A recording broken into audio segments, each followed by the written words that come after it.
Welcome to the 250th edition of Strange New Pod. Welcome, welcome, welcome. I am your Fleet Admiral and host, Julian Brown, alongside the best bridge crew This side of that documentary crew still filming, even though you told them not to. Tisk, tisk, tisk, tisk. Praetor Giraffe is here with a lot of opinion about butterfly whales. If I don't know what we're calling them, butterflies, whales, both. Is it a butter whale? Killer waves? Killer whales? Something? Killer something? Space whales? Killer space whales from outer space? I don't know. There's so many other space whales already. We're figuring it out still. And...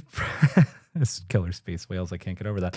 And Captain MC is here, ready for some good old TOS food cubes. They were there. Always. Una ate one. It was a red one, if I'm not mistaken. Welcome back, guys. Happy 250. Oh, yeah. Wow. Look at this. Look at us. I would say it feels like yesterday, but that's not true. It's not true. It's not true at all. It's not true at all. You're also with the two people who have not been here since the beginning.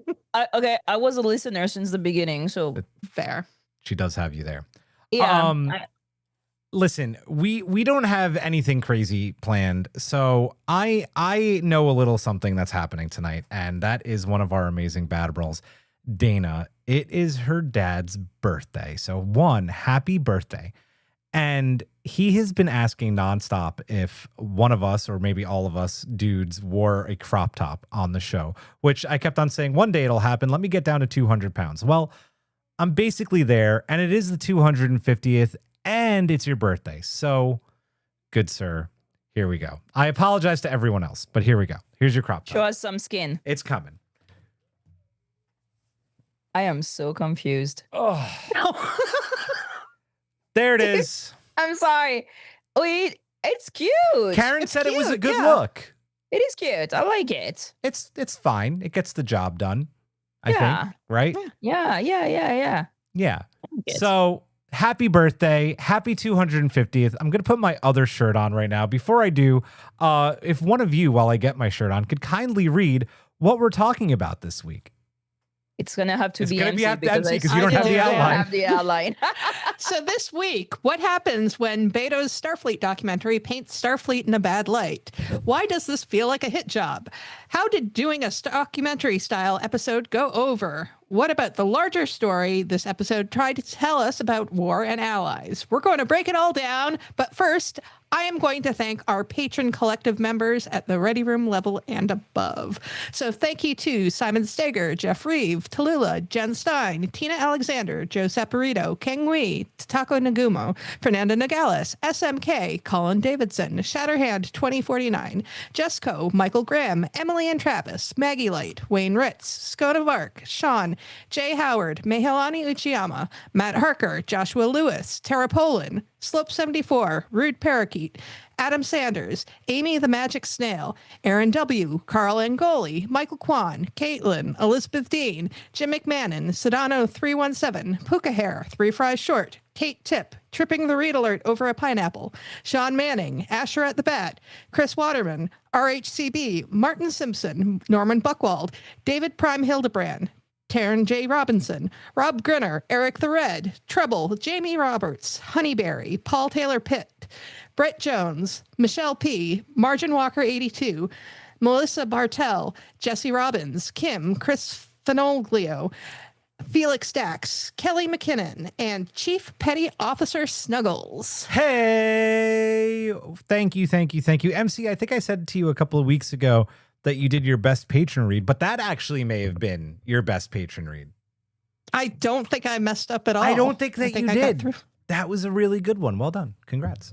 Thank you. Everybody go write harder names. Yeah, seriously.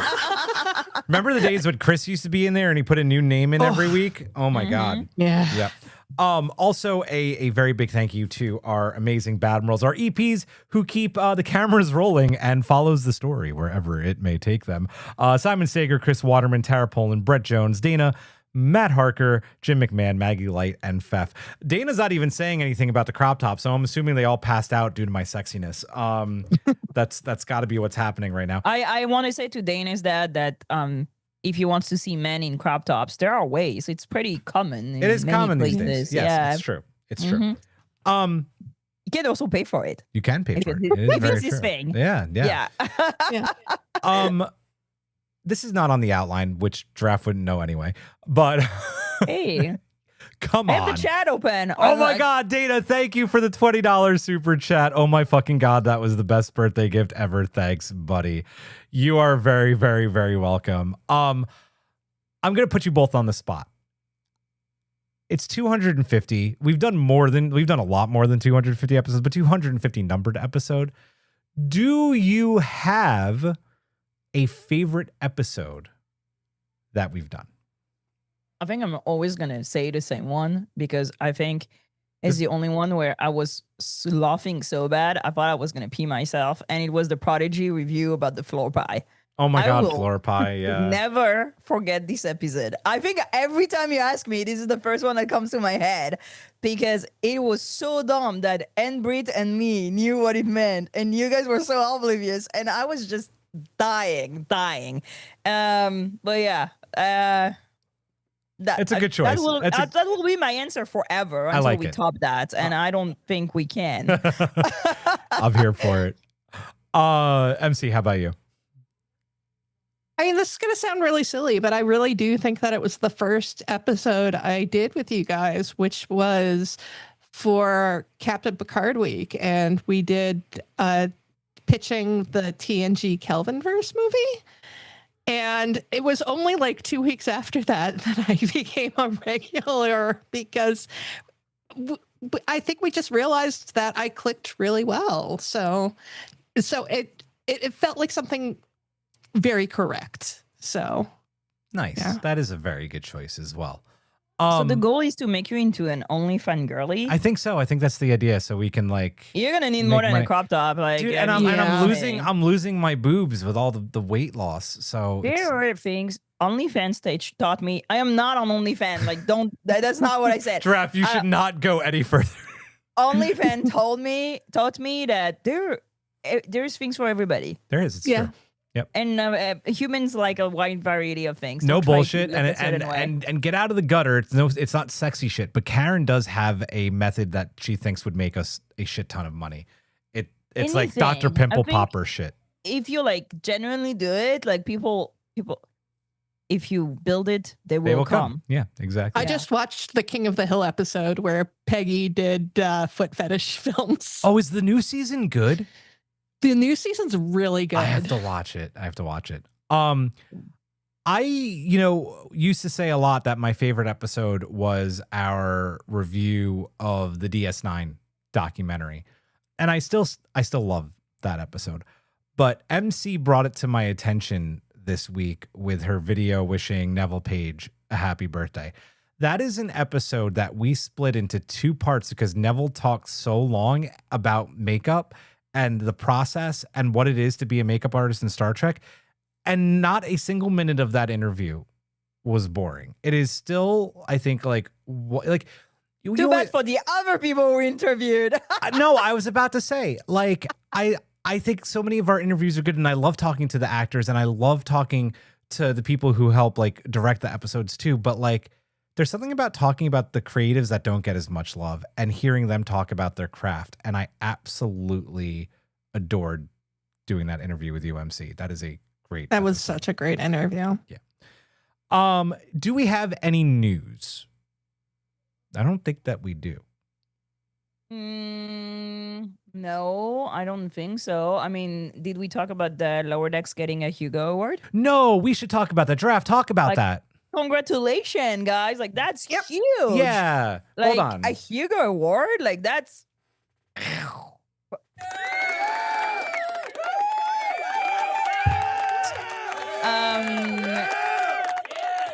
it keeps going. It keeps going, yeah. We reviewed Choose Your Own Warp. What is it? Warp Your Own Way. Warp Your Own Way. Warp Your Own Way.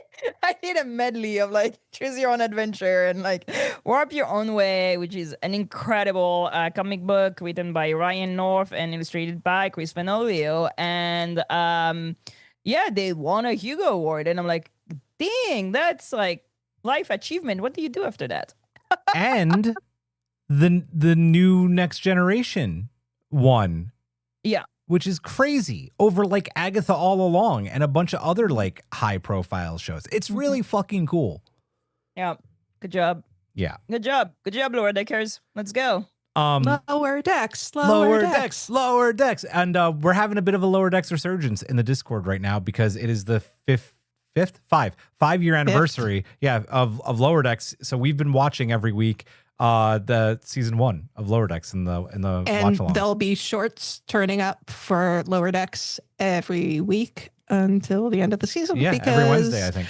Mhm. Yep. And I've sent you a video of me in Mariner because you made You me. were the only one, and then I didn't have time to do it, so I kind of made you do it for nothing. I know. I was late. I got into cosplay late and tired because I was like, I'm letting him down. He asked me for a video. Are you I That's put for me. on a That's for wig. me. That's for I me. put on a No one wig. else sent me anyone. Look I'm at you, sorry, MC. I remembered it yesterday. Release the Snyder cut, Julian. I don't have the Snyder cut. Actually, I do own the Snyder cut, but that's another thing.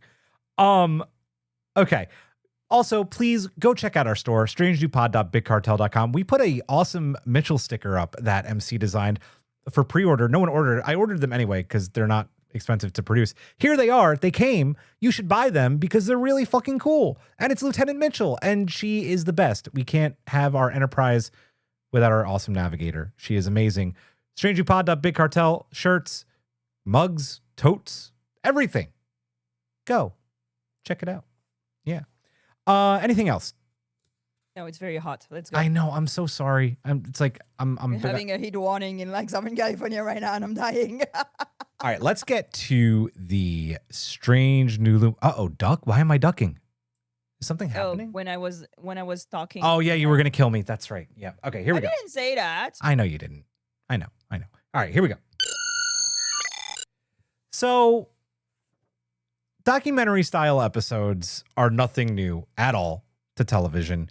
Some are done really, really well, like BSG's Final Cut. If you were The West Wing.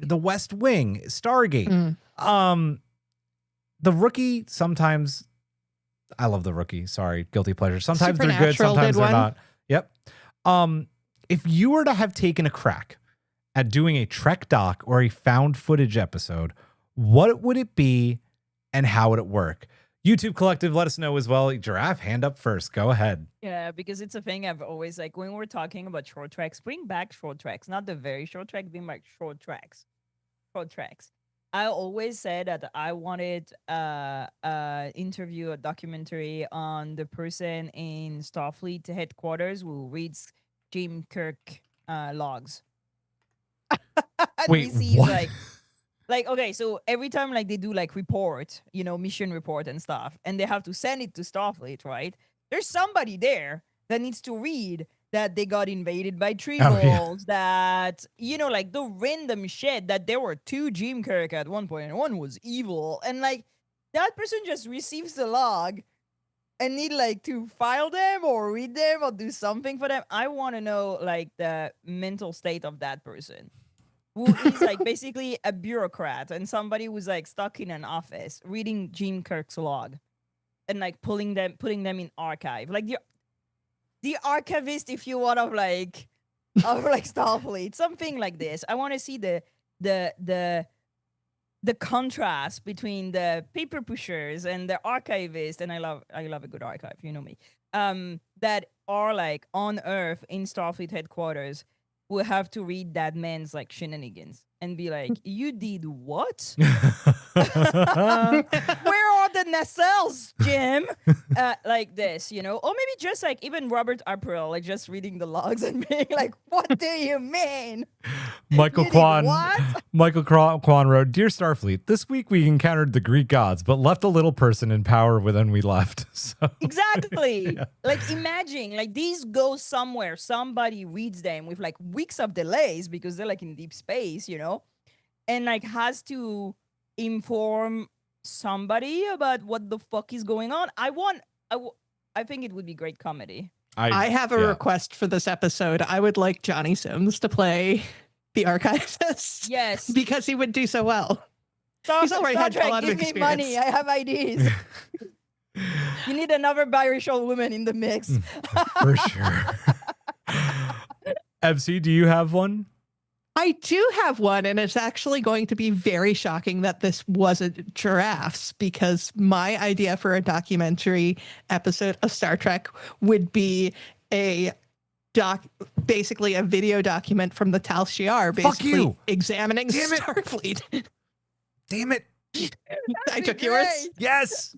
And then there's somebody Damn it. saying, like, being like, and then Jim Kirk through the nacelles. I think he's onto something. And they're like over examining everything, thinking Yeah. everything has meaning. I mean, like, not to, bash on this episode too early, but I think part of the problem with doing a critical documentary about Starfleet is doing it from within the Starfleet. If you want to do something that's critical about Starfleet, do it from the Romulans, do it from the Klingons, do it from like one of their enemies. Dana writes, I want to know what Morn was doing when he was supposed to be dead. I like that too. Yeah. He was just He was being mourned. Yeah, that's probably accurate. God damn it, MC. I'm so Fuck. sorry. I really don't have another. I have other ideas. I have so many other ideas. Like, that's why I was like, that's what you do with a documentary style? I have so many ideas. I like absolutely the idea of having like, just a documentary through the lens of somebody that is out of the usual shenanigans is so fun. Because like you could have like a new race of alien that just like joined the Federation and like they're the first officer, like and they're trying to understand what the fuck is going on all the time and over explaining everything. That'd be fantastic. Like it would actually be really cool to get that point of view from the Volnikat and like Solemn. Yeah. Like that would be really cool because like First Contact did not go well. And that would be a very interesting story. That's the best I can come up with on the fly. like a 60-minute thing, Yeah. Yeah. 60 minutes, not 40. I also think it would be really 60 interesting. minutes. I think it would be really interesting for them to do, like you mentioned, found footage. You have all of these like science outposts that end up having horrible things happen to them. Have Starfleet find the security logs of just eldritch abominations like attacking these scientists. You could do like the creepiest thing that Star Trek has done in that format. I really like Yum Yum Pods, who wrote, just have an episode of Sam Kirk's home videos and it's him and his wife casually saying how much they enjoy being alive while cooking some pancakes. Love it. Yeah. Take my money. I Let's mean, go. like They should do a whole line of Star Trek, which is just asinine. Like one security camera in like the Enterprise, and you just look at one corridor and you like piece on all the thing that's what going does on the the ship. bartender People, do when there's a red alert? Exactly. Yep. He does. Spock practicing raising his eyebrow. Yeah. Right. All right. I liked that Strange New Loop quite a bit. Let us get into the review of this one. I formatted this. So just right off the bat, letting everybody know right now, we're not deep diving this episode because one, it was 40 minutes. Two, it's not a deep dive episode. So we're going to do what we can and talk about it. That was just my little sidebar. It is our review of episode 307 of Strange New Worlds. What is Starfleet? And our order tonight will go Giraffe, MC, followed by myself. So let's just talk about first the documentary style episode and going that route. How do we feel about Strange New Worlds finally bringing that style? Because so, like we talked about at the beginning, so many other TV series have done this, and they've done it successfully and they've done it poorly. It goes both ways a lot of the times that series do this. How do you feel it was executed, Draft? So I don't know about mockumentary in Star Trek or documentary in Star Trek. Like, it's not ever something that I would want inside of a ship because I feel Lower Deck did it. And Lower Deck did it in a way that actually furthered the plot of the main characters. And it was not the main point of the episode. I was mostly confused about it, to be honest, because they choose to declassify, and I'm like, why was it classified, and why do you choose to be like, from the first thing I had already so many questions. I was like, what? I didn't like the format, honestly, because I didn't see the point of telling that story through that format. I don't feel it helped the point that they're trying to make. And to be honest with everybody, I was literally talking with everybody. I still have no fucking clue what was the point of the episode. No, and we I were don't we were say talking it- about that via text. Like we I don't we were say trying to in put a it mean together. way. No. I literally do not know what they wanted me to think in that episode. I'm just like, in the end, I'm like, so I don't know that I understood it. But here I feel the documentary, the documentary, like, style was mostly to make us hate Beto, I feel, or hate people asking question, or hate journalists. And I'm like, that's not what journalists do. And I feel like the poor Beto got the shit end of the stick on like that episode. You did. But I didn't really like how it was done, because I feel also we were flipping back and forth from the footage of the thing to like the vision of the episode. You know what I mean? Yeah. So I was like, am I watching the documentary? Am I watching the documentary being made? Am I watching, what am I watching? And it was more confusing to the plot than anything. And I like the fact that they try something different. I'm here for it. But also I feel having an external eye on a story can be really interesting when it serves a purpose in the narration. Here, I think they could have done without it, and it was gonna be the same thing. Yeah. MC?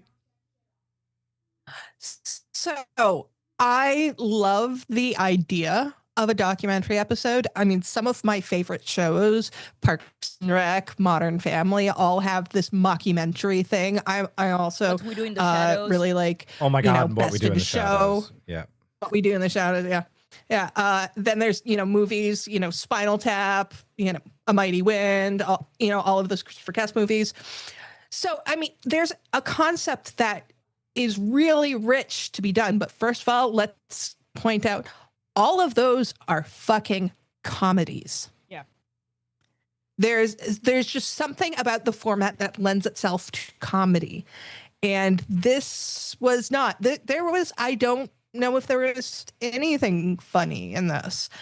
No. And I think that was probably a misstep. And I also just, Strange New Worlds really likes these high concept and, let's face it, gimmicky episodes. They seem to be, getting like 2 of them in a season at this point. Like, I think season 1 only had the Elysium Kingdom. Yeah. But for last season, we had Those Old Scientists, and then we had Subspace Rhapsody. And this season, we had Space Time Adventure Hour. And now we have this one. And while there are some shows that can get away with having like this high number of gimmicky episodes, I think like Supernatural had a lot of them. But the thing is, Supernatural had 22 episodes a season. So when you have this 10 episode season and 2 of them are these high concept gimmicky things, I'm not sure exactly how that works, especially when I guess they decided it's like, okay, well, Space Time Adventure Hour was our fun, lighthearted, gimmicky one, so we're going to do this one super serious. I think that is a misstep. So I really like this concept. I am just, I'm not sure about how they executed it. Yeah, I agree wholeheartedly. Listen, I really like documentary style episodes when they're done well. I mentioned it at the top of the show. I feel like Battlestar's Final Cut is up there. It's a great episode. It also brings the plot of the series forward, right? This episode just, I agree with Giraffe. Like, I don't mind them taking the risk of trying to do it. I just don't think that it hit the mark properly. I thought the style that they tried to do it with these close, like close-ups and these cuts just was a very strange choice. And I really don't want anybody to take this the wrong way. And I hope you don't, because it's really not meant to be an insult. but I said this to MC when we were talking about this episode a few days ago. When you're doing a documentary style episode, you can't act. Like you can't. You have to actually try and be a little bit more of yourself than when you're actually like acting in an episode. And instead, what you ended up getting was every single one of these brilliant actors on the show acting still. And it doesn't work in that documentary style. It just feels very fake and very like scripted, which it shouldn't feel like, right? A documentary style episode shouldn't feel scripted. And this felt so overly scripted. I don't have a journalism major. I actually thought of us talking about that when I was rewatching the episode, because I had watched the episode once and then we talked about it and then I watched it again today. And in particular, when Spock is talking to Betto and he's giving that big story about him being on Vulcan and the totally problematic thing of him trying to cut the humanity out of them, I was just like, there is just, this feels so overproduced, right, and not like something that Spock would actually say to a camera. Yeah. And like he and might also admit that to like Chapel or something, but not to some random guy that's going to put it on film. And he's also like shooting his ear, be like, look, he's Vulcan. Look at his ear. And I was like, why, dude?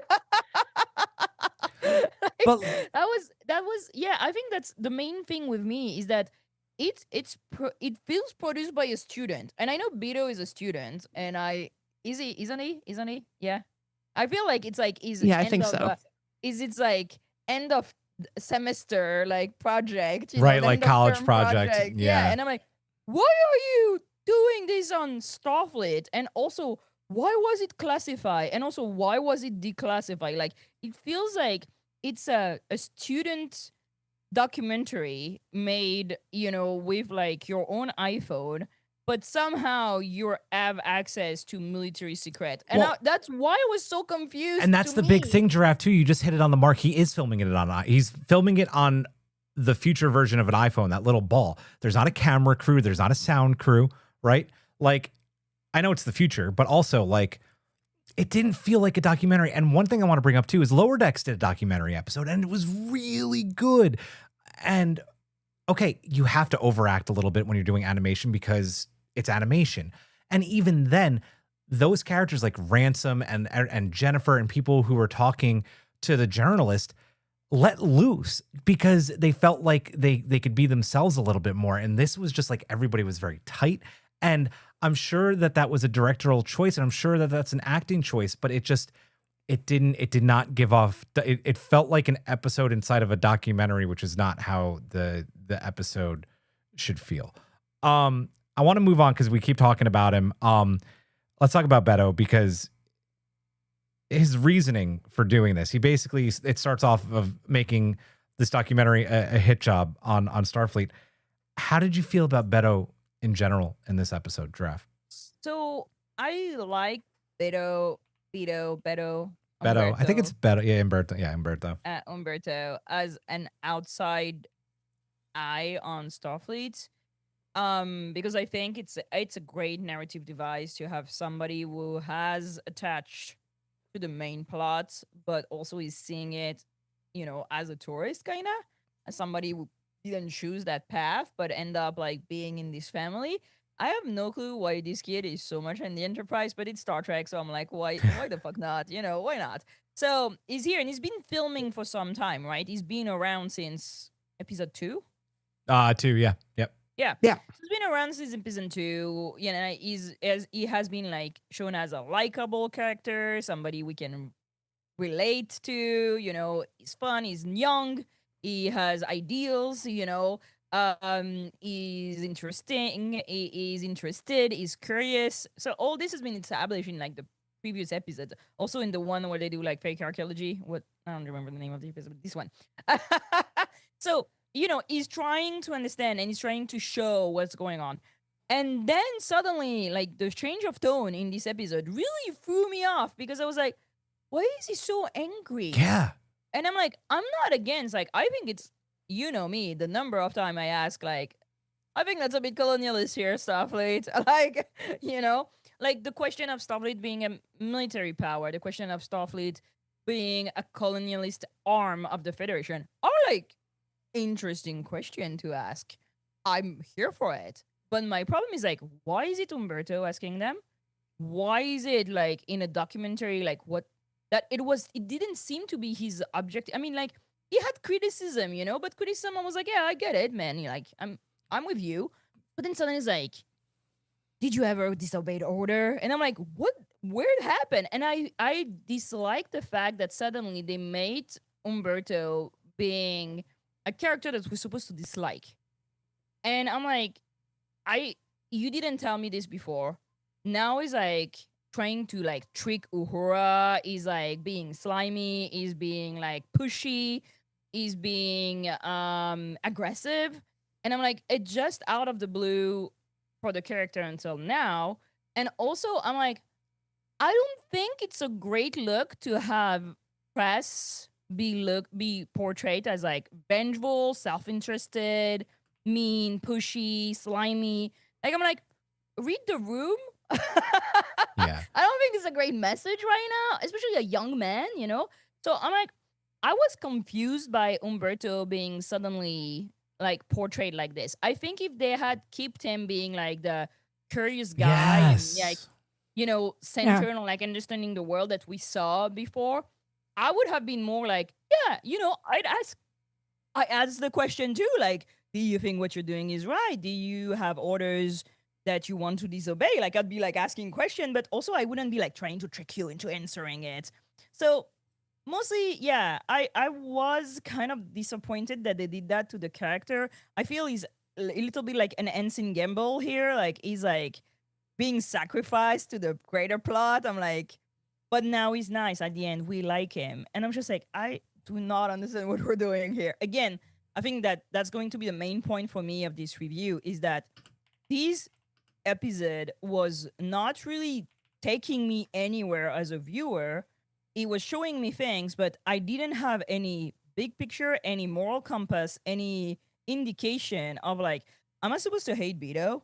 Like, is he the bad guy here? I think Right. he is. I Why think is he he- suddenly yeah. the bad guy? Yeah. And so there were so many moments where I was like, I don't know what to do with with this information you just gave me. I don't know where it fits in the storyline and the character arcs. Yeah. So yeah, MC, before you go, just real quick, I want to say a very warm welcome from our crew to, I hope I pronounced your name wrong. I'm so sorry. Cosmic Bay, who's watching from Turkey, who writes, also, as you know, Turkey has a bigger Star Trek fan base than most of European countries. I did not know that. That's awesome. Welcome. merhaba arkadaşım.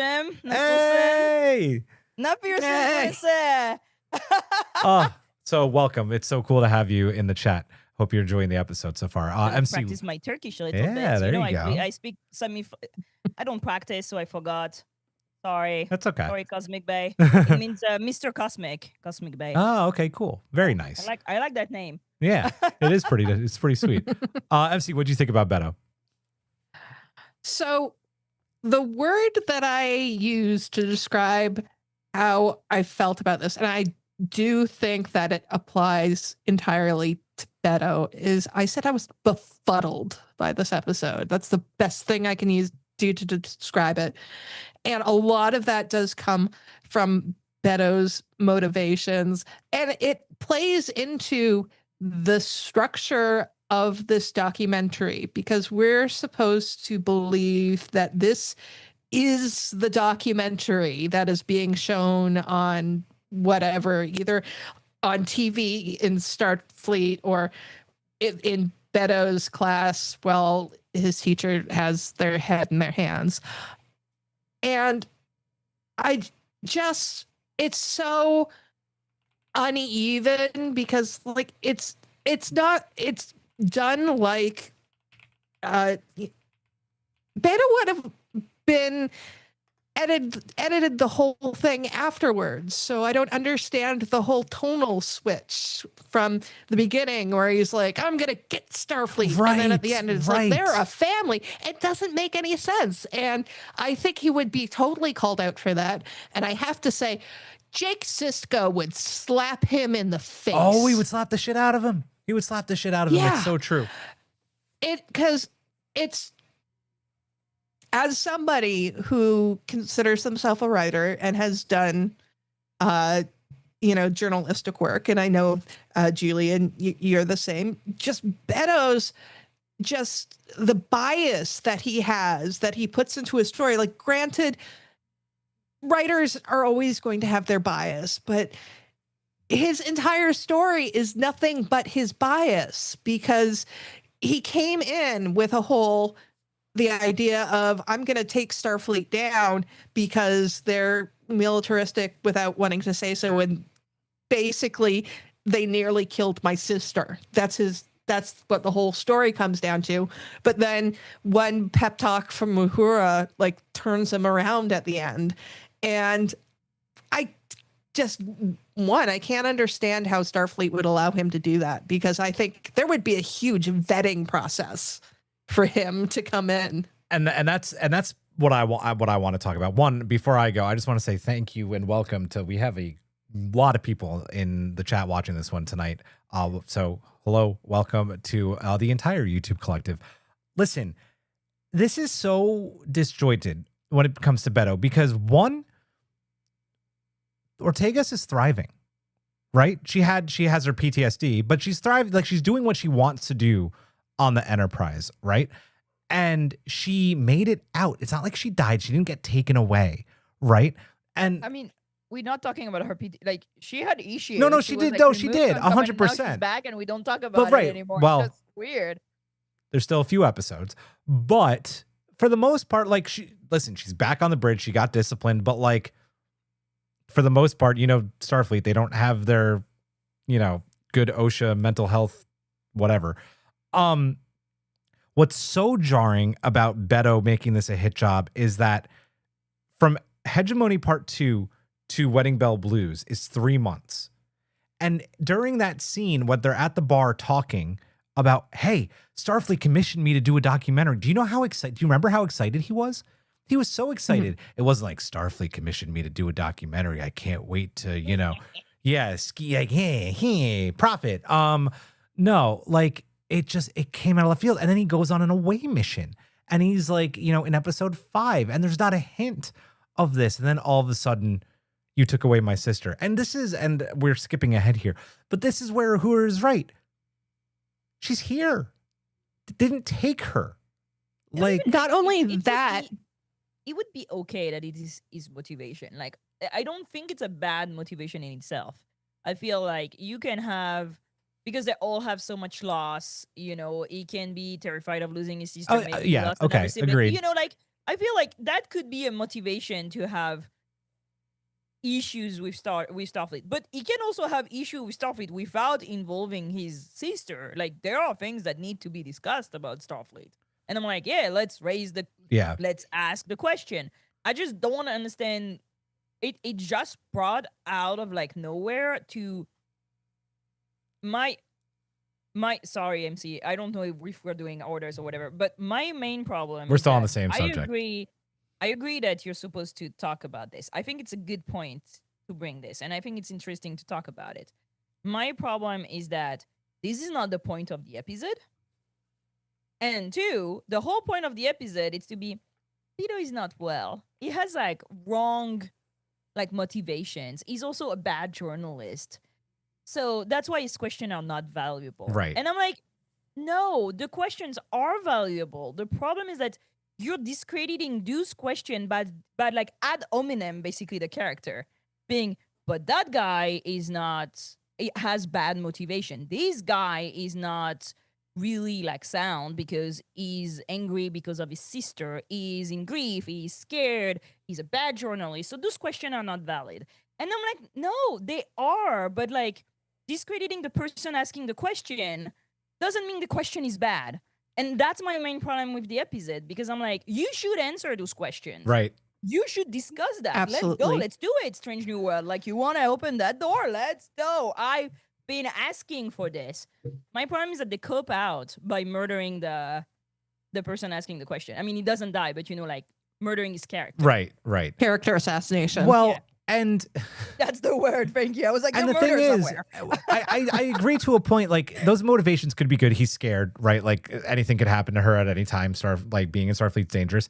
But man, it would have worked so much better. And I don't want to lose Ortega's by any means, but it would have been more motivation if she had actually died, in my opinion, to do this hit job and be like, fuck Starfleet. Like they literally took away my sister.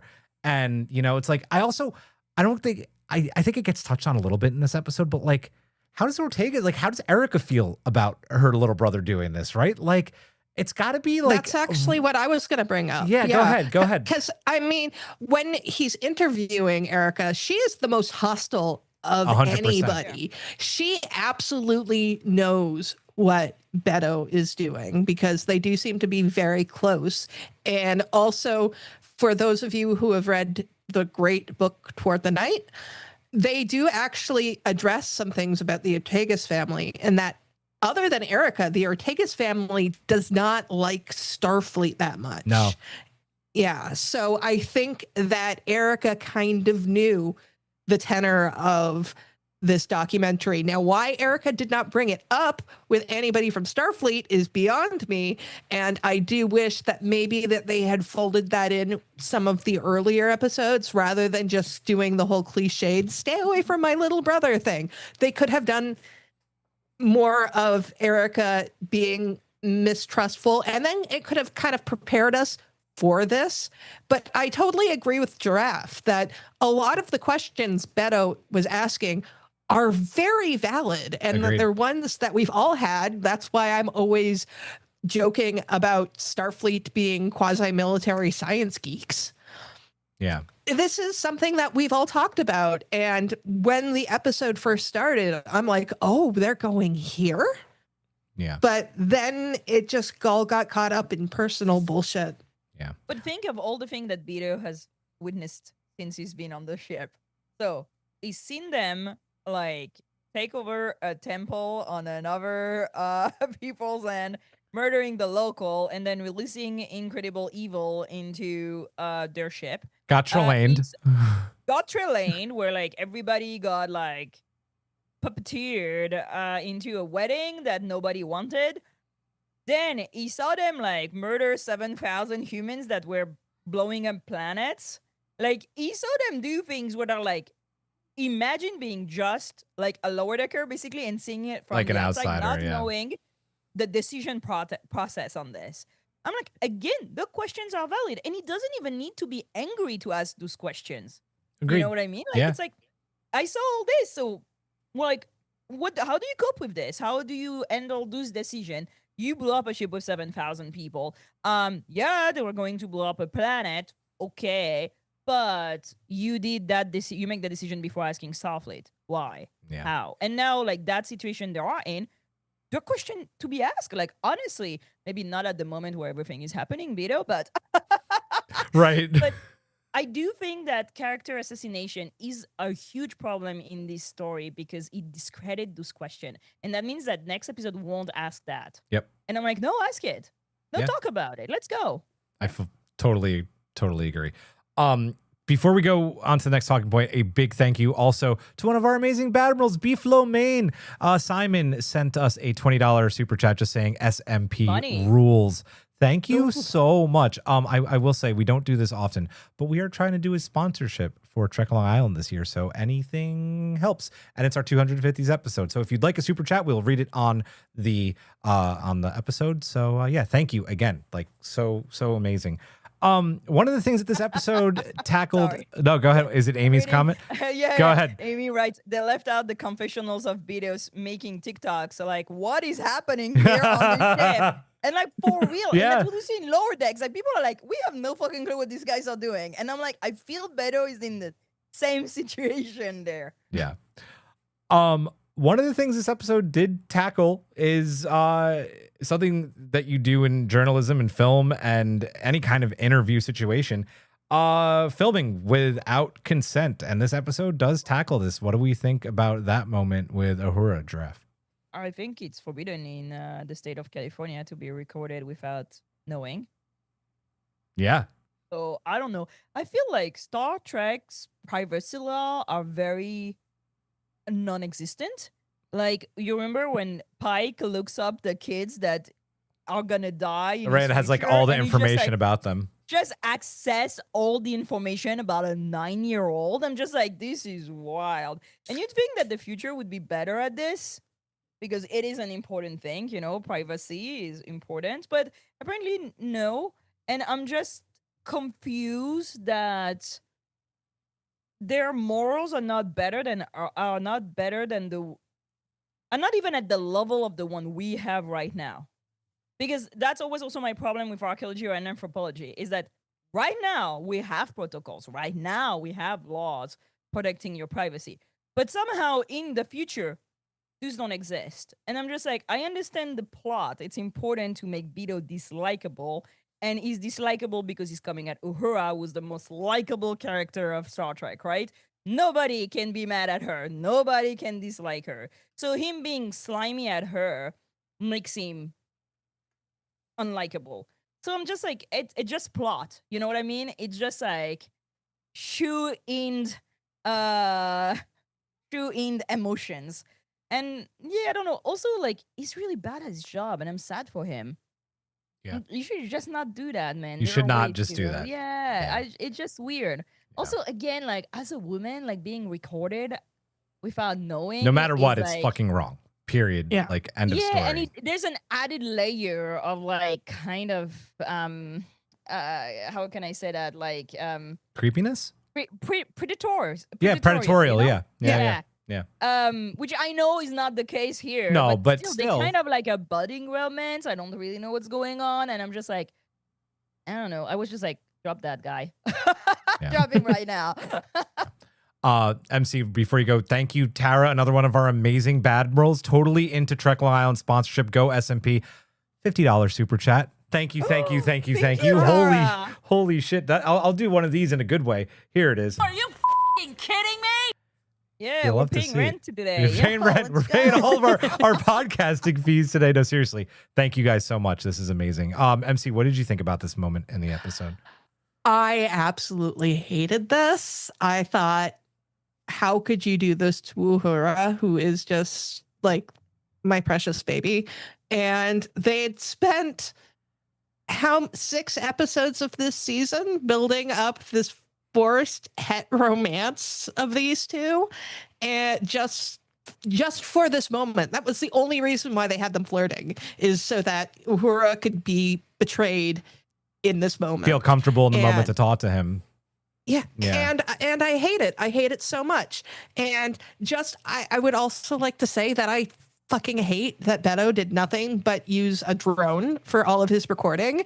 And I feel like it's almost like a commentary from the writers on because they've made Betto the bad guy in this, so he's using AI. Oh my god! He is. Yeah. It's in the episode with the temple where he explains that, right? Yeah, it is using The guy AI. in the Yeah. drones. I was like, oh wow. So No. I don't know. Maybe I'm digging too deep into things, but you know, that's what you guys expect from me. So yeah, I don't like this. This was icky, and it's such a betrayal, violation of Uhura's trust. And like Giraffe said, there are laws against this, and you know, especially for a woman, like even if it's not like a, you know, sexualized situation, like I've had friends that have been recorded saying very personal stuff and have had it released onto the internet for their, you know, humiliation. And it's just the most horrific thing that I could think of. And in this situation, he's trying to get Uhura to break confidentiality for her military job. So like I can't, You mean like this military job. Starfleet is not a military MC. Cough. Okay. I have been fortunate enough for a number of years now, whether it's through Strange New Pod, whether it's through my old podcast, The Soccer Desk, to have press access to a lot of things, a lot of soccer coaches, a lot of soccer players, a lot of actors on this show. And then another thing is that, listen, we have friends who work on these shows. okay? And we talk to them sometimes. And sometimes, yes, believe it or not, pulling back the curtain, they tell us things that you probably will never get to know. And they immediately say, this is off the record, or this is like a friend DNA, right? Like, or a friend. And anyway, it doesn't matter.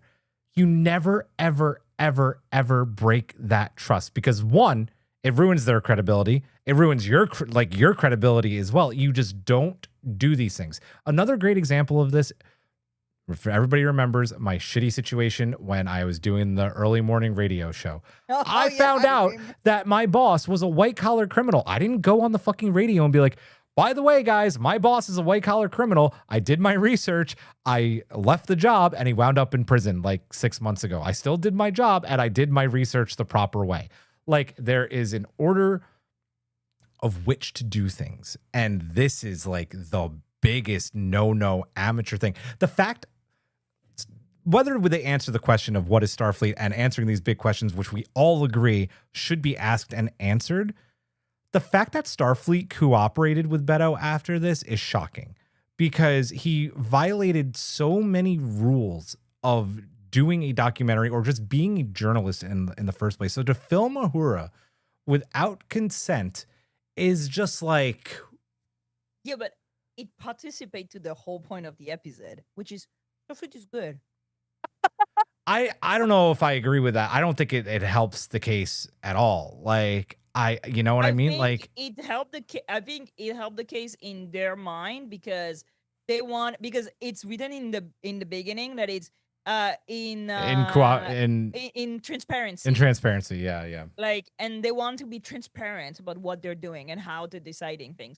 So they're gonna release that like poor job of a documentary made by somebody that is critical to Starfleet, who is angry at Starfleet, being like, see, wait, we don't have any problem with him.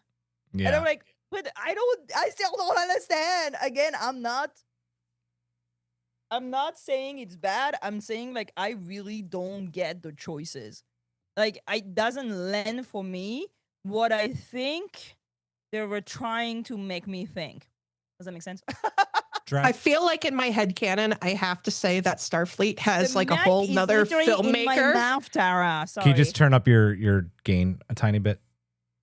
But I never changed it from last I know. I don't know what's gain. The Tara, big knob. Anyways, I feel like Starfleet has an entire other filmmaker who's making a completely jingoistic documentary, so that this one will come out first and people will be like, what is this? This isn't a documentary. And then the other one will come out and be like, oh, Starfleet's great. Yeah. Let's briefly talk, Michael Quanra, I'm surprised that Pike let him at the dinner table afterwards, about that epilogue, right? The happy-go-lucky, we're a family and we have these group dinners and celebrate birthdays, and just that tonal shift from being like Starfleet bad, Starfleet military, to Starfleet is the most happy-go-lucky, no one ever dies, where it's all sunshine and rainbows situation. Giraffe. Well, again, it's like, is my mic better now? I think so. I don't know. I've turned one thing. I don't know if I turned it the right way. So please let me know, Tara. I think it's, again, a cop-out, because it's like, it's not because you're asking question that you're mad at people. It's not because you're criticizing action that you hate the person. I feel like there is this idea that if you ask question, or if you ask about motivation and you criticize motivation, then you need to hate that person you're asking about. And that's not necessarily true. And I think also there's this whole point of this episode is like, maybe Starfleet takes bad decision or does bad thing, but the people in it, they're good people. And that's literally what they'd say at the end. And I'm like, yeah, we know that, but that doesn't, it gave me a little bit but they're just following orders, but they're good people. And I'm just like, this is a weird fucking point to make, Star Trek. Like, we know they're good, but that's not because you're good-hearted that's not because you ask question, and that's not because you're critical of like why things are done, that you have a bad heart. And that's not because you have a good heart that you cannot not do terrible things. So my problem here is that it's separating, conflating two things that should not be conflated. Yes, Uhura is a good person, for sure. She has a good heart, but she works for Starfleet, and Starfleet does questionable shit. Like, we know it, and it's not because Uhura is good that the questionable shit that Starfleet does are not questionable. Does that make sense? And so my problem with this episode, which is like, I think there was a good idea in there. I think there Same. was something going on. I think they were like trying to shoot to something that was interesting. Is that in the end, they were like, oh, Betto was angry, and that's why he was asking question. But because we're good people, we still like him and we still accept him. Because he stopped the documentary, and the documentary is over, and he's not gonna do that again. So now, like, we still like him. And I'm like, this is such a weird point to make. I'm like, Betto, if he's here and he's doing a documentary, he has right to ask those questions. Let's pass all the thing that I don't know why the fuck he's here, and I don't know why a kid is doing a documentary or something. I have no idea for that, but let's assume that, like, it's fine. I still don't get why the whole point of the episode is like, but we still like Betto. And I'm like, yeah, you can still like him, and he can still think that Starfleet is bullshit because they're doing questionable stuff. I'm like, it's kind of the thing where, like, we can't have Thanksgiving dinner if we don't all agree politically. I'm like, no, you can. You just have not to be a jerk. Right. Like, so I was very confused by this ending more than anything, because I feel it was like character assassination. But then once he stopped asking question and when he stopped doing the thing, then yeah, we still like him because he's back to being the likable guy. And I'm like, nah, no. No. MC, what do you think about this? As I said before, the tonal shift in this is just, it's so drastic from where things began.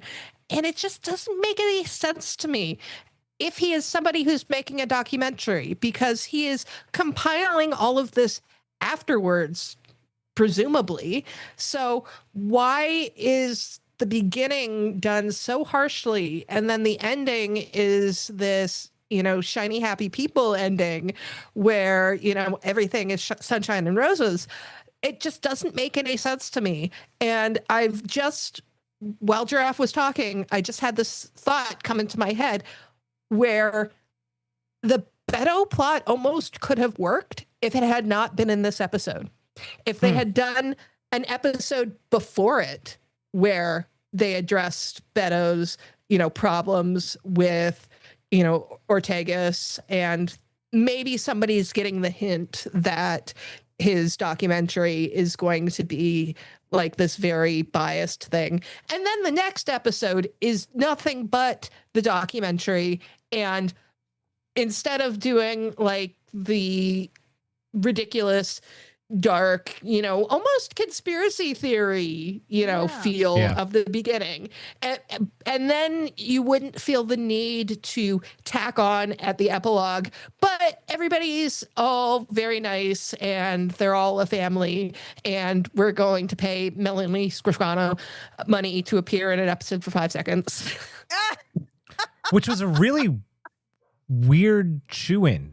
Right? Like that just didn't, they must have shoot that 17,000 times. Yeah, right. And it was like, well, and they did reuse footage as well from like season 1 and season 2. So yeah, I want to say that Jean Jean wrote in the chat, the other Starfleet documentary has everyone turning to the camera and going, "I'm doing my part," and I'm doing my part too. Starship Troopers, like core. That's exactly this. It's like, but. I've learned, sorry, just a very short side note, that people don't understand Starship Trooper anymore. Like, people was like, it's not a criticism of fascism. I was like, no, it absolutely is a criticism of, like, come on. Melody Scrofano earning that quick cash, yum pod, right? So, yeah, facts. Yeah, we're here for women making a little bit 100%. of cash. Let's go. Draft, you mentioned earlier that this episode has the makings of possibly something good. There was a good story to tell in this episode. And one of those things I think is talking about Starfleet as a military organization. This has been part of the Star Trek conversation literally since 1966. Is Starfleet a military organization? This episode, I think, tries, I say try very, very loosely, to answer that question. Does it answer it well? Giraffe. I don't know. Okay, let's address the fact that that episode seems to have lost 20 minutes of air. So, I know people in my comment on Blue Sky was like, well, The Mandalorian has like a lot of 30 minutes episode. Yeah, a lot. They regularly do it. Star Trek never does that. So I'm like, release the lost footage, Star Trek. What happened in that whole episode? I feel that episode is like missing whole pieces of it. And that's why it is so confusing, because I felt that there was a story being told and that I'm just not told the whole thing. And then I'm left to puzzle the character arc and what we're doing here by myself with having basically 30% of the story. So I think that, wait, the story was like that. The question was like, there are good pieces in the episode, right? Yeah, no. Did they answer? Does it answer the question of is Starfleet? Oh, no, it yeah. doesn't answer the question at all. Like, No. how could you answer that? Okay, so the question is asked through what is going on with the Lieutenants and the Kassar, right? The problem is that the story we're given here seems to be missing parts, right? And I legit don't know what the fuck is going on here. Like, I understand what they're doing, but I don't understand the moral compass and the reflection and the decision making into doing all this. Okay, so the question is, what is Starfleet and what do they do? You get like a moment in time that is very small for a huge organization. And then is it moral? Are they colonialist? Are they military? And I'm like, well, I don't think they answered that, because like the whole episode tells us, yes, they're militaristic as fuck.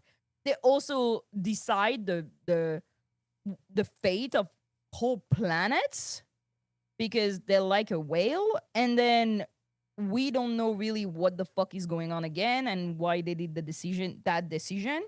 And then their answer is like, we may do questionable stuff, but we're good people.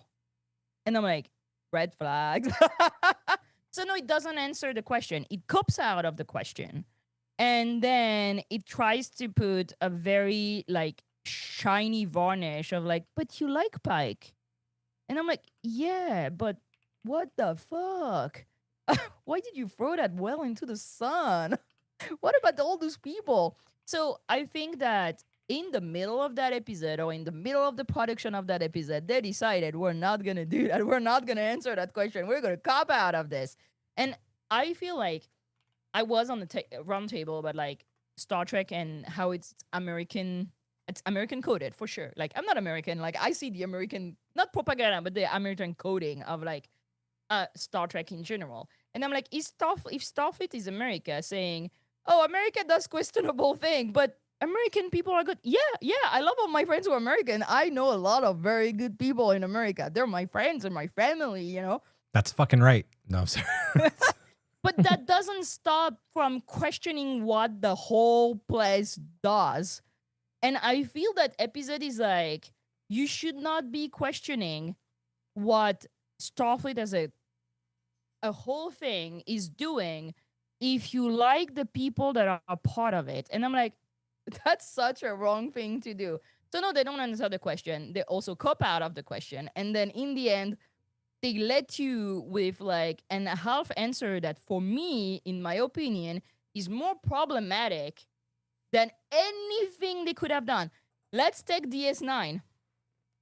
DS9 deals with that question all the fucking time. Even Discovery did, Like, which I will talk about. But Discovery did. Lower Decks did, with like the whole thing that happened to Cito when Mariner is like, I didn't want to be fighting. I didn't want to be on the ship and like shooting at people. I didn't want to do that. I wanted to go and explore. Like we see it with Nog. We see it over and over again. And they are done in a way that leaves you as an audience like be shit or complicated.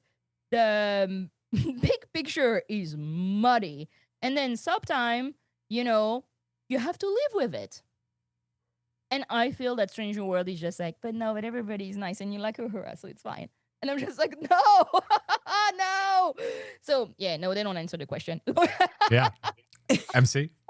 I went long answer. It was good. It's okay. It was a great answer. No, they absolutely do not answer this question. And I think that doing it in this format is the absolute wrong way to do it. Like this whole basically framing it like a day in the life. This is not the way to address like this huge issue of, you know, is Starfleet a military organization? I mean, I guess like if you didn't do that, then it would start to become like a loose change kind of situation. But thinking about like the episodes of shows that have done like documentary style things, especially ones, the few that have done it like more serious, like I think like The West Wing did one where it was focusing on CJ. And so good. It was a great one. And while they did have like a plot in that episode, it was such a small one. Like I believe it was kind of, if I remember correctly, it was almost like a Waco situation that she had to keep on doing press briefings on. But it was entirely focused on her. And if you're going to be asking the question of, is Starfleet a military organization, we don't really need to see this whole quest or, you know, adventure of them like with this space whale butterfly thing. Because it doesn't fit. And we'll be talking about that plot a little bit later, but like you're getting into like the whole Spock and Uhura like mind melding with it. It's like, this does not fit into this documentary that you are doing. You are asking this very specific question, a question that people have been asking for 60 years at this point. And we're all grown-ups. We're all fine with you asking this question and actually like, you know, addressing it properly. And we know that you're not going to say that Starfleet is the big bad empire, but we can at least have a grown-up conversation about it. And I feel like they did not have that grown-up conversation about it. They just put it in the mouth of basically a petulant 20-year-old who has a video camera. So, no, it does not answer it at all. And that's why we should close universities, because those students be asking problematic questions. See what I mean? It's like so weird. Like I kept seeing that and I'm like, am I seeing that through like whose lens is that? Because it's not mine. Well, hey, Jake skipped school and he was a wartime reporter on the front lines. It's true. It's true. I'm sorry. I got into some good arguments this morning about this episode with some friends who really enjoyed this one. And my point was they didn't answer the question. And some of the responses were, well, leaving it up to the viewer to answer the question is the better way to go because that's art in its truest form. To which I said politely, and I still agree, bullshit. No. Star Trek has answered this question before. In Discovery, in season 1's finale, when Michael makes her whole speech about what Starfleet is, right? We learn what Starfleet is. It is a military organization. She gets court-martialed and sentenced to life in prison in the second episode. Is Starfleet being a military organization necessarily bad? I think that's one of the reasons we watch Star Trek, to find out, like, week in and week out. But you can answer the question because it's been answered before in the show directly before this one. In a couple of really good scenes. So like 3 seasons of DS9. Like 3 seasons of DS9.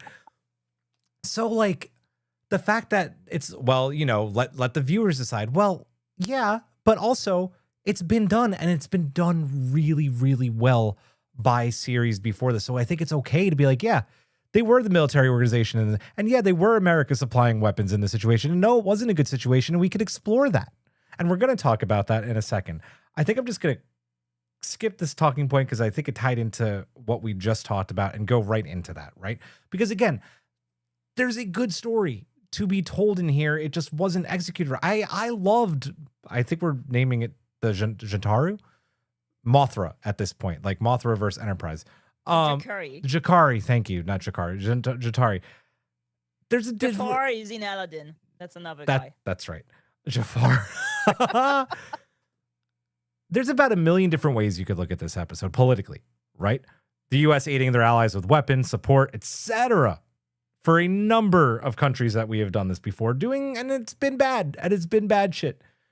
In this case, it's Starfleet literally supplying a biological WMD to allies, which is bad. It just so happens it's a beautiful space butterfly that also feels a connection to Spock. It's also a mummy. It's also a mommy. It's also a mommy. Giraffe, baby. What did you think about what this story tried to represent and how it handled it? So I was like, they start by being like with the numbers. I was like, oh, those people are like dying. Like, dude, it was like 9 million to 119,000. Like 119. I'm like the number were so shocking that I was like, it's going to be the main plot. And Star Trek has done many episodes like that. Again, we're going to speak about DS9, but the whole plot about Bajor is about this, right? Is a planet being like murdered, people being exploited, being like genocide, like by space Nazis, lizard Cardassians. So we've been there, we've done that, right? We know how like morally ambiguous it is for Starfleet to be there and be like, hey, you should not murder people. Like, this is bad. But like, very interestingly, this is not the plot of the episode. The whole plot that is about the space whale. And I was like, wait, we're not speaking about the 9 million people dying? Like, I'm like, oh, I thought you would be here for that. But so they're aliens and they're very alien looking. And I think that's important because with all that we've talked about in the previous episode about like how much you empathize for people that are looking like you or not looking like you and how you empathize for people who are human or not human, I was like, oh, interesting. So we're not empathizing with the Lutanis. And also there's that line about them being the Klingons. Yeah. So I'm like, oh, so they're dying. They're being like literally wiped out the face of their planet because this other planet wants their planet. So I'm like, okay. Classic Star Trek plot. And I'm not supposed to be involved in this. I'm not supposed to like those people. Am I? Am I not? Okay. So then Starfleet is also conflicted about how, like, everybody's like, but aren't they supported by the Klingons? And like Pike's like, yeah, but that's our order. And I'm like, okay, so we don't like them, but we still. Can I just interrupt you real quick on that?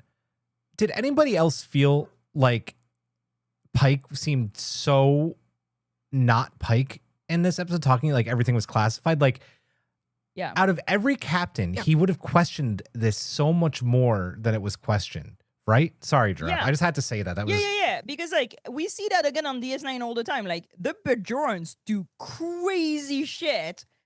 Very questionable stuff the Bajorans do, right?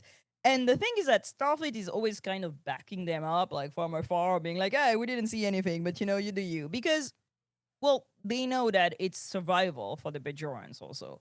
So I'm just like, okay, so it's going to be the same situation because I've been taught by Star Trek that usually that's what Starfleet does. But that's not what we're doing because those guys were aided by the Klingons, so we don't like them. And I'm like, okay, I'm so fucking confused. And then there's the whole thing about the space whale. And they're totally fine taking care of the space whale until they realize that it's a weapon or until they realize it's sentient. And that's where I lose the plot. I'm like, okay, so your problem is that it's sentient? Or is your problem that it is a weapon? And it's never, I don't think it's clear why they decide to dispose of it. Because it's suffering or because it's a weapon or because both. But it's never addressed that the Lutanis are dying. And that even if they're helped or like decided with the Klingons, Starfleet, the war is over. So you should get over that fact. So I also don't understand why the fuck Starfleet is involved in this, because they're not. I think the main reason is because one of them is a Federation world, but still Starfleet has chosen not to back Federation worlds when it's bad shit like this. So whether it's a Federation world or not which is crazy to start with. So I'm just like, why? First of all, when you introduce a plot and the plot is A against B, okay, the Kassar against the Lutani or the Lutani against the Kassar, why can't I see the Kassar? Why can't I make my opinion about what the fuck the Kassar are doing? Why is it just a few words under the on the TV and it's never part of the plot? And the whole plot decides to never address that, which is the most shocking things in the episode and the most morally ambiguous and the most like morally questionable, right? And they're just like, oh no, but the space well. And I'm like, I don't give a fuck about the space well. Can we back up and be like, okay, so what's up with the Lutanis? What's up with the Kassar? What's the position for Starfleet? And like, why would you do that if you know that 9 million people are dying? Also, because you're like always the need of the many, the need of the many, the need of the many, but not if it's a space well. And I'm like, and also I don't understand why it's important that she has babies. I'm like, these are so many messages there that I do not comprehend. And my main problem is that they coped out of like telling you some important information. So as a viewer, you can decide if Starfleet is right or not. Right now, you don't have enough information to be able to be like, what they're doing is wrong, what they're doing is right. I'm agreeing with Pike. I'm not agreeing with Pike. If we take In the Pale Moonlight and Cisco is like straight up using his Agent Lizard to murder Romulan senators, you're like, yo, I think it's fucked up, but I agree? And it puts you in a situation where you're like, oh my God, I just agreed to something fucked up, you know? Here, I'm like, I don't care. I don't care about the space well. Like, Starfleet has done way more fucked up shit than like using a whale as a weapon, you know? And I'm like, I'm so sad that this episode basically went cold feet in the middle of the story and backed the way out of the main story they were trying to say. So basically, they don't give you any moral choice. So you can love that episode and have taken no moral choice, which DS9 never did. In DS9, you were always ending the episode being like, fuck. Dude. You know what I mean? What was the episode with Bashir on going another Romulan plot, like where like Admiral help good admiral that's not really a bad admiral, but was shady. Quickening, yeah. Where they're like doing like a full plague, like trying to murder people. Well, they tried to was it one of the Section 31 episodes? Yeah, it was one of the Section 31 episodes, and like they try to basically take out another member of the Tal Shiar. Yeah. I believe it's in Latin, so yeah, it is in Latin. Enter Armas silent in him. Yes, exactly. It's one of my favorite episodes of DS9. And where he does like the small talk with the Roman senator. Yep. Vraytak, I think. Yeah. But see what I mean is like in the end, you like in DS9, you will agree with what Starfleet is doing or Cisco is doing, but still feel it's fucked up. And I feel they put you in that morally gray area where you're like, sometimes you need to do things that are morally reprehensible because it's for the greater good, or it's because you've been backed up into that corner. And it's messed up. And also it's not okay, but that's where you are. I feel this episode is copping out of this so much. And I don't think Strange World is DS9. I don't think they ever will put us in a situation where we're like uneasy, like in the Pale Moonlight. Right, and they've never said that this is our show. Like that no, it's very clear that this isn't what this show is. That's not what they're doing. But then why the fuck would you start? Why would you do this episode, right? A genocide of 9 million people and then just be like, actually, we're good people, so it's all right. And I'm like, why Why would you put me in this? Why? I have so many questions. So my main question is like, I know this episode was written a long ass time ago, and I don't know what they were trying to speak about, right? I think they were like doing a good old like trying to be DS9 kinda. And then the world events like caught them on, and they were like, we can't be too much about these questions because that's gonna be a problem. So we're gonna cut 20 minutes out of it, or like 55 minutes or 15 minutes. And then it's gonna be the least offensive, the least questionable, the least morally ambiguous story ever. And everybody's gonna be, but we like Pike, so that's fine. And I'm like, why did you kill the whale? Yeah. So I'm know that a lot of people loved it or hated it. For me, I was mostly trying to figure out what they were trying to tell me, because what I've gathered from this whole situation is that they don't want the whale to be suffering because it's sentient, but fuck the Lutanis because they're sentient too, but they suffer, but we don't care because they're not a whale. And also genetic manipulation, they don't like that. We know Starfleet doesn't like that, so they manipulated that whale, so that's bad. And also the whale has babies, so it's double bad. And then now the whale is dead and it's not suffering, so the need of the one outweighs the need of the many. And Starfleet is still good because the people in Starfleet are just following order and they're good people. And I think that's the episode. And I'm not sure. Yeah. Yeah. MC? Wow. Tell me what you understood, because I do not know what I was supposed to understand. Well, I have to say, I am so glad that you think that this plot is the reason why this episode is shorter, because I absolutely think that too, because there does seem to be like this hole in this plot where it just feels like, they have that list where it's like, start to do the thing, blank, blank, blank, profit. That's kind of how this episode goes, where we get everything set up. Then nothing happens in the middle with this big conflict that is going on.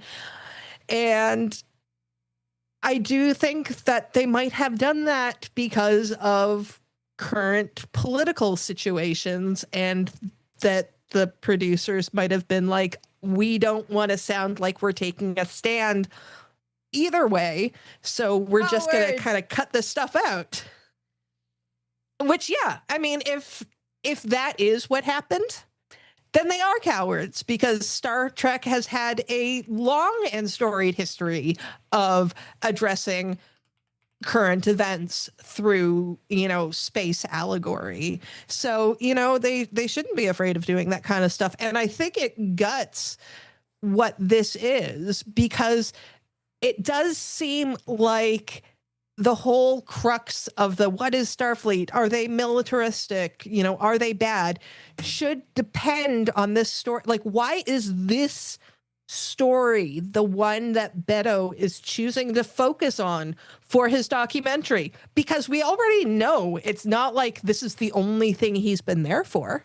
We've seen him filming during other things. So why is this the one? And there doesn't seem to be a solid reason for that, because we don't really understand a lot of what's going on here.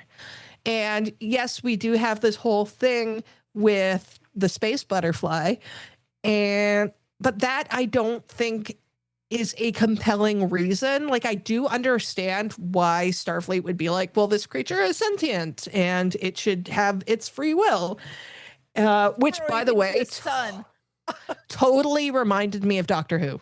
It is very Who. It is very Who. Yeah. Very in particular, the Starship UK episode, which I can't remember the actual name of the episode. I know what you're talking about, though. Yeah. And I mean, they've done other episodes of it. There's also the Torchwood episode Meet, where they also had a space whale that had to be put down. All of this kind of stuff where stop with the space whale in general, I think. We had the Gormagander in Discovery. Not Gormagander, was it a Gormagander? I don't know. Sorry. I think MC. it was. I mean, there's also like in Star Wars, they do the space whales as well. Yes, they do. In Ahsoka, yeah. And Yeah, Rebels. I mean, in yeah, Rebels, yeah. Rebels, yep. Yeah.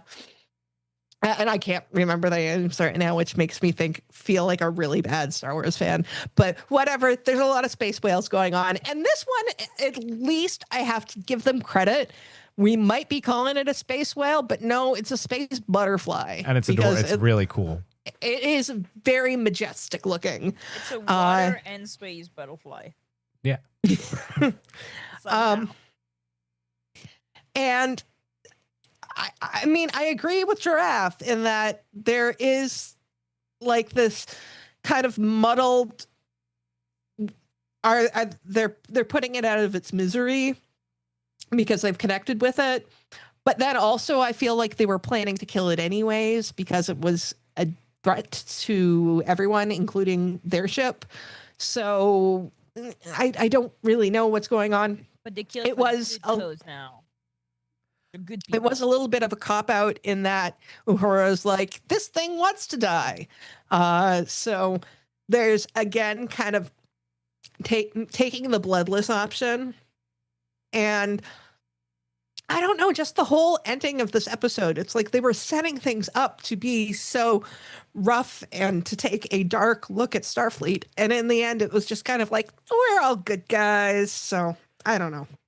I feel like I don't have much to contribute to this because much like Giraffe, when we were texting before the show, she kept on saying to me, I don't understand. I don't understand. And I don't understand. And I literally texted back, girl, you're preaching to the choir. I don't understand. I understand what they're doing. No, I right. Just don't understand what they're telling me. No, that's what I'm trying to say. And I don't either, because on one hand, I like the butterfly story. I like the stuff with Spock and Uhura, which we're going to talk about in a minute. I thought it was pretty compelling. It wasn't done well, but I thought it was really compelling. And there's, again, as I said it when I introduced this talking point, like there's 1,000 different ways you could look at what happens to the butterfly, whether it's their own sacrifice or if Starfleet's kind of helping make the decision for them. Like, it is an interesting topic to think about if this episode had more depth and like 20 more minutes, but it didn't. So I'm just like, okay, it was great visual effects. It was kind of sad that it died, but it's like, okay, that's it. It's just, okay. All right. Okay. And then what about like the lieutenants? Like, what do we right, do here? exactly. Like, And it's just like you said, it never gets touched on again. so we're not giving weapon to Ukraine, and right, then what? Right. Oh, I just realized something else I wanted to mention. You mentioned how Pike didn't feel like Pike. Oh, it was so because weird. because he wouldn't follow these orders.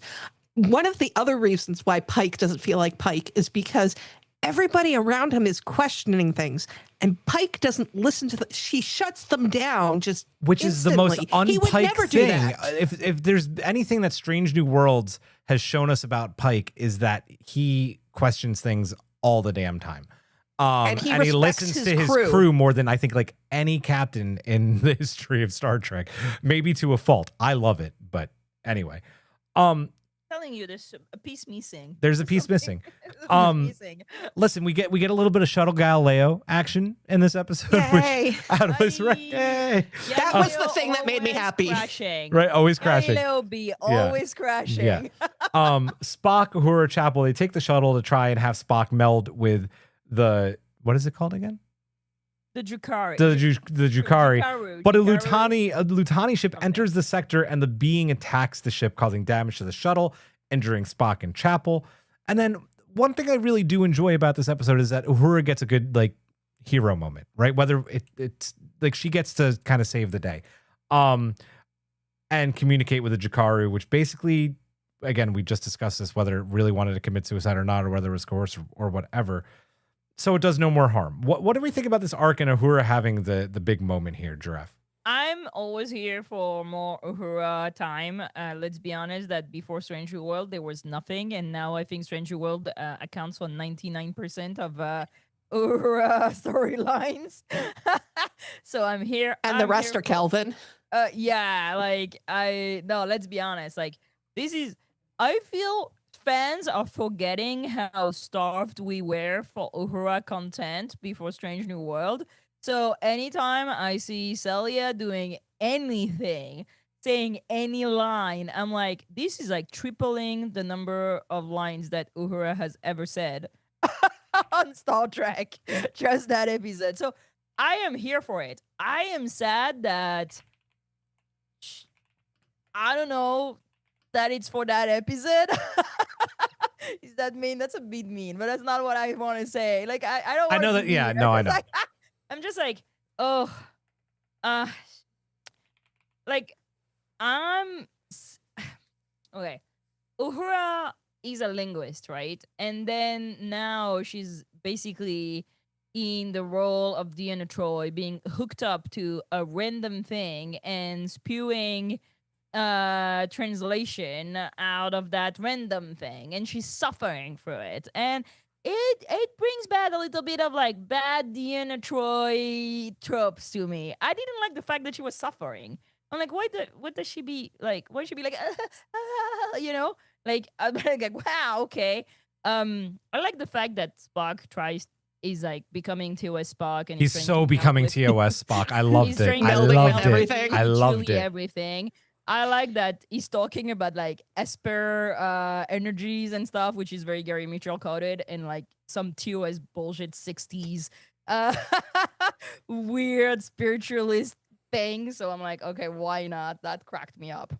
But I'm here for Uhura and Spock friendship going somewhere. It's too bad that in this episode, basically, Uhura is being mistreated by everything and everybody. She's being mistreated by Betto. She's being mistreated by the whale. She's worried about Spock. She gets her face blooded. I'm Pike like, tells her it's classified like 11,000 times. Yeah. Pike is like, kick him out. Like she's the one kicking Betto out of the out of the bridge. I'm like, yo, she's not just secretary. What you doing? But I'm here for Uhura time. Always, you know, I was happy that she got some time. I'm also it's about her losing her family. You know, it's her suffering, her losing her family, and I'm like, I would like her to not be suffering and be happy and still do cool stuff, but apparently I can't have everything, which is fine. So I'll take 4 more Uhura screen time. Hey. I'm here for it. I like that she's the one like this able to fix what Spock botched. But yeah. Nice. MC? Yeah, so I do think like my two favorite things about this episode were Shuttle Galileo action, because I always loved little Shuttle Galileo action. And I got the t-shirt. The fact that I know, I'm so jealous you do. The fact that we got just a little scene of Spock and Uhura that, you know, you could start to see, oh, this is, you know, the actual start of friendship that will go on for basically longer than any of Spock and Uhura's other friendships. It was so nice that she knows him well enough to be able to recognize that he was not good, and also know enough to tell Chapel about it because Spock wasn't going to. And that it was important enough that he needed to have some medical attention for it. So it was awesome. And I did love like that little look that Spock gives Uhura after Chapel brings up the whole mind melt thingy. Because, you know, Spock, I could tell, was just not happy to have to talk about it. Yeah, she knows about T-Pole, okay? T'Pol? Yeah, she knows about what happened to T-Pole when she mind melded. Oh, okay. Sorry, I thought you were talking about Uhura knowing about T'Pring. No, T'Pol. Like Chappelle being freaking out about the mind meld like gave me some Enterprise kind of like aftertaste. and Spock's like, I'm gonna mind meld with anything I want, including walls. I'm fine. I'm never getting whatever the illness T'Pol got from mind melding because it was an AIDS allegory or something. It's like, as long as I keep mind melding with space butterflies and hordas and walls, I'm fine. And doors. And doors, yeah. Mm-hmm. And V'gers. As for Uhura being the hero, like Giraffe, I am here for Uhura doing anything. For real. I don't love. You mentioned the dead family. Now we've also got to add on dead friend. Her Dead only friend. Yeah. Her only friend. And they're like, haha, JK, she's dead. I'm like, Okay, Yeah. I also have to call bullshit that she wouldn't have known that her friend got lost on the Cayuga. Like, It's the Cayuga. you were Like, how would you not know? You were there. Come Yeah, on. they could have picked another ship, like, but I don't know. The fact that it was the Cayuga just really did not sit well with me. Could have been another ship, because I mean, are you telling me other ships haven't, gone down, gone missing, whatever? And Uhura doing the whole mind meld with the space whale in the end, space butterfly. It was fine. I didn't love that she was suffering, and I would like to see Uhura getting to ply her trade in a more conventional way, because I feel like we don't really get to see Uhura being just a straight up linguist. Mhm. This woman who knows what, like 85% of the Federation languages. No, we've got to have her mind meld with a space butterfly. There are other ways that you can show that Uhura is really good at her job. Yeah. Final thoughts, guys. Final Already? thoughts on this Oh my one. God. We're at the end. It's out already. We've gotten an hour 40. It didn't seem like it, but we did. MC, keep going. Final thoughts on this one. Oh my God. Geez. I don't know. I haven't been in the chat, so I don't know what people think about what we've been saying. So I do feel like we've been very rough on this episode. I guess the only thing I can really say about it is that I'm not mad. I'm just disappointed. That's fair. I like it. Worse. That is a little worse, actually. Giraffe, go ahead. So when I watched the episode, I think I was the last one to watch it, and everybody was so mad at that episode. Like literally everybody that got screeners were like, "Ah, it's this worst episode," and I'm like, I watched it and I was like, I'm mostly confused because I feel sometimes they adopt moral standpoint that I'm wholeheartedly disagreeing on. And I'm like, yeah, that's not cool to do that. There are a few points that I think are problematic, like portraying the press as something that you should be like wary of, or like something that has no morals and that is pushy and revengeful. I think that's problematic in the world we live in. I think it's problematic to have the idea of like, it's still good if I'm still following order. I'm just following order, but I'm a good person, so that's okay. I think that's a problematic moral, but I don't think that's the moral they wanted to go for. I don't either. Yeah. I think that's how the episode ends up being read, or like you can read it this way. And I'm like, that cannot be possibly what they want to say, but I don't see what else you can read in this.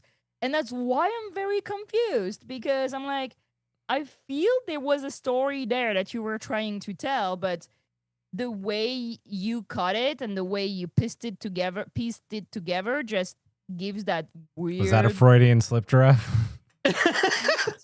Pissed. Pieced. Yeah. That just end up being like something totally different, and I don't know what to do with this episode. Honestly, I'm not mad at it. I'm just confused. Yeah. When I first watched this one, I was mad at it. I was just like, why? And then I watched it on Wednesday, like I always do. I watched the episode before it comes out to write our outline, and I didn't hate it as much. I was like, I still don't like it, but I don't hate it. And there's some things that I think are really intriguing in the episode. And then I watched it today, and the problem with it is I couldn't keep my focus either. It's too, Yeah. There's so much chaos in this episode. MC just said that we were rough on this episode. I don't think we were rough on this episode. I think we looked at it in a really realistic way. Whether people love this episode or not, I hope that you could listen to these past hour and 40 minutes, even if you love this episode, and be like, you know what? Those are some really good points, which I think that they are. This episode wasn't for me. I don't like it. I probably won't watch it again. This is my not Shuttle to Confori. I love Shuttle to Confori. This is my Among the Lotus Eaters of this season for me. It's just not it. I'm super glad that people love this episode and are taking something away from it. I want to understand though. Yeah, I do too. We're gonna get it in the mailbag. So why don't we do that? I want to get it. I want to get it What too. is it that I'm missing? So why don't we get into the subspace to poll and mailbag? Hailing frequencies open. Who's taking the to poll? You said did I should last start week. doing it, right? I did it Because last you week, want me so to go hear ahead. you want to hear the Yeah. dry pan of okay. We Do asked Trek Threads what they thought about what is Starfleet, and this is what they had to say at the time of this recording. It goes on for another few hours. 70% said well documented. 17% said a safe Betto. 8% said why are you recording? And 4% said keep it classified. So pretty high on the people who really liked it. Well documented. So And you were very proud of your puns. I was really proud of my puns this week. I thought I did a really good job on these. They're good. Thank you. I Thank you. like a safe Betto. That's the good one. I think that's the best of them all. It was me, so that means it's back to draft. Can you take Matt Harker's mailbag, please? Yes, Matt Harker wrote, "This is my favorite episode of the season, hands down. It was clear early on that Betto had an axe to grind with Starfleet, and I love the arc the story took from colonizers to the family that is this crew. This episode deserves a nomination for Best Direction or Cinematography. We are Starfleet." Okay. Can you take Tara's, please, MC? Tara wrote, "From the moment I saw the first frame of this week's new episode, I said to myself, oh, I love these types of episodes. And I was right. What a great commentary on the media, inherent bias, and the relativity of truth. What a fun way to explore the idea and the ideals of Starfleet. What a well-executed episode with just the right balance of conflict and resolution. This is absolutely my new favorite episode of the season so far. 4 out of 4 pips." I just want to touch on Tara's mailbag real quick, because if we're trying to understand it, right? Trying to understand this episode, talking about the inherent bias towards the media. If anything, though, I take away from this that this is trying to make the press and the media look bad, which is like what Trump, sorry to make it political, but it's the truth, what Trump is trying to do with the media and making media untrustworthy. So I don't think it was a good allegory on that. It's kind of freaking me out that everybody's like, yeah, fuck the medias. They all have like a problem with the military. Yeah, they should be questioning. Media should be questioning the military. It's one of our principles of 100%. democracy. Yes. Media should be questioning everything. Everything. Especially the military during conflict. Yeah. Like, that's why during conflict, the first people that are getting killed is the press. Yep. That's why they get shot at first. Yep. Agreed. I will take Jedi Cat, who wrote, "What is Starfleet could have been a great episode, but it ended up being pretty good. The execution, direction, cinematography, acting was stellar, but the story was a very near miss. While the creature plotline was thoughtful and moving, the documentary plotline is unfortunately flawed. There are great points of debate about Starfleet as an organization, and that are often discussed by the fan community, but the thread lost its teeth when Betto's agenda was revealed. The journalist with a grudge trope is so tiresome." Agreed. There were lots of great character moments, but dropping the M'Benga thread, rendering it pointless. The good in the episode, particularly the Uhura thread, outweighs the bad, so I can't say it's awful, but it could have been great, which can also describe this season so far. Very well said, Jedi Cat. Well said. Back to you, Giraffe. Can you take Emily Rees, please? Emily Ree wrote, "My thoughts are still forming, but in general, I really liked it. The documentary style was a surprise and really interesting. The character moments reveal a lot in a short amount of time. I especially enjoyed Ortega's interview. Betto's motives, felt rushed and lame. Could they not come up with a better motivation, or did they not want to? I would have been more interesting if they didn't half-ass it. Make him a Starfleet hater with an agenda, or a real conspiracy nut. What was the point of the Lutani and the Kessar? The Kessar attacked Lutani, and now Lutani wanted the Jakari as a weapon? What were the writers trying to do here? So what is Starfleet? Some may not think the question was answered, and that should be okay.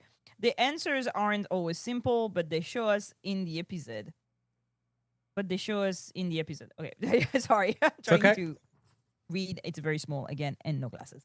For all their gimmicky episodes, these one managed to be gimmicky, but also actually be about something. The gimmick is serving the story, not the other way around. And Betto is still there for some reason. Why is she not on her own ship? Also a good point. Yep.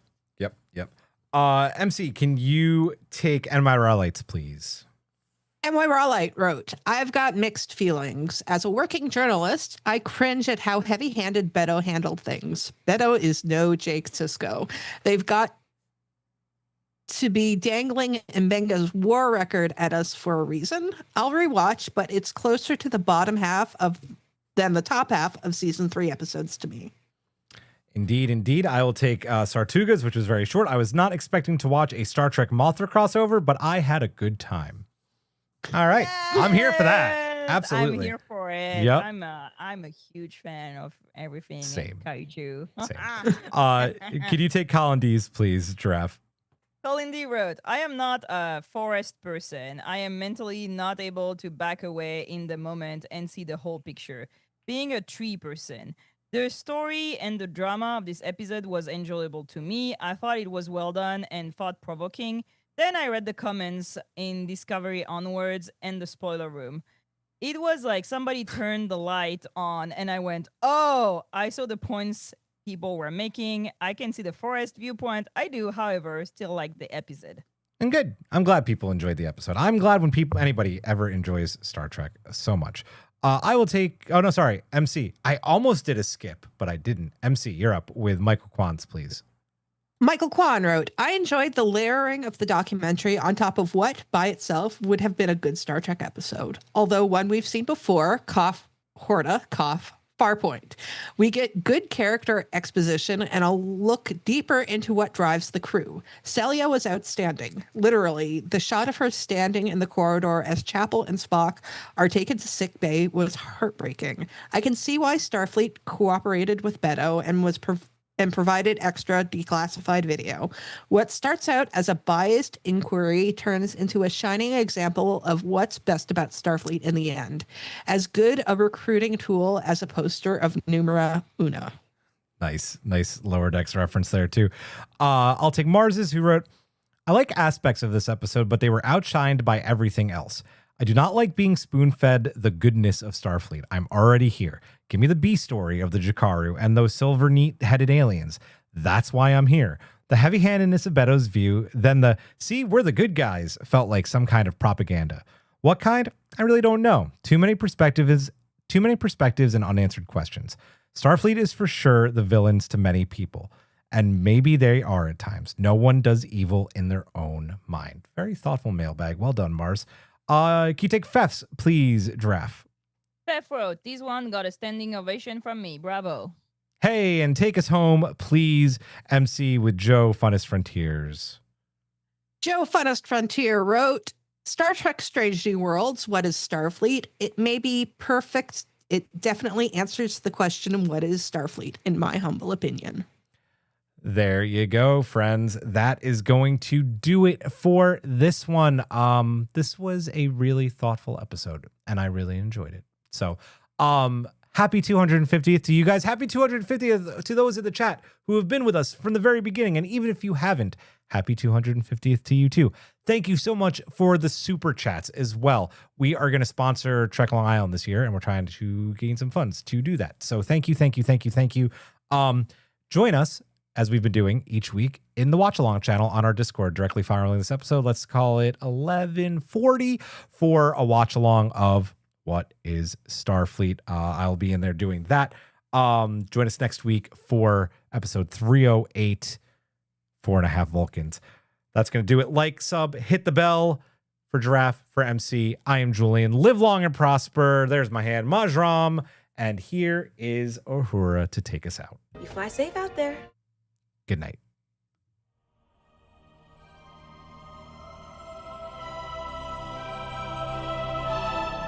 Thanks for beaming into our podcast today. If you want to keep the hailing frequencies open, you can subscribe on Apple and Google Podcasts, YouTube, and Spotify. Like what you hear?